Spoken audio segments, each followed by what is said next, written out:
Se sei un cittadino italiano, metti un gradino.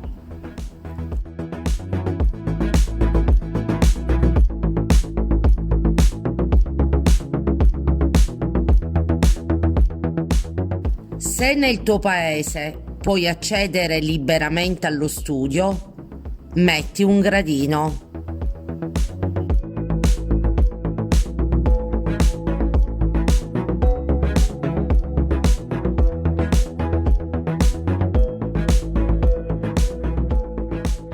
Se puoi curarti, metti un gradino.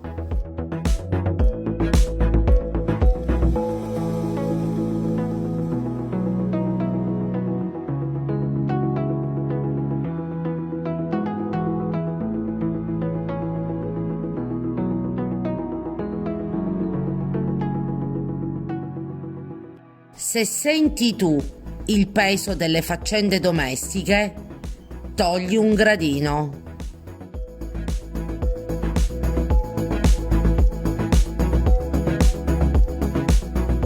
Se ai colloqui di lavoro non ti chiedono sempre se vuoi dei figli, metti un gradino.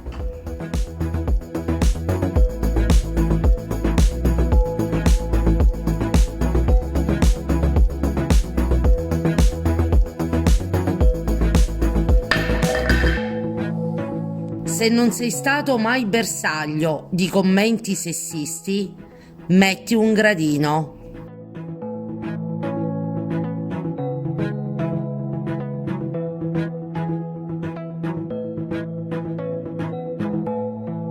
Se tornando di notte da solo ti senti sicuro, metti un gradino.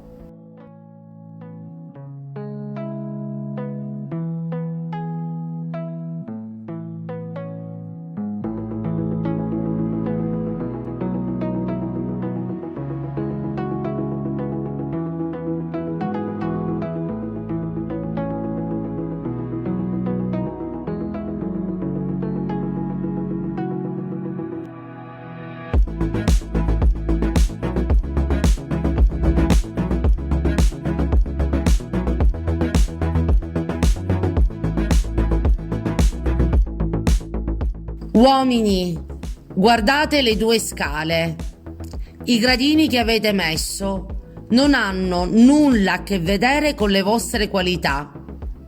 Eppure, vi permetteranno di raggiungere con facilità i vostri obiettivi.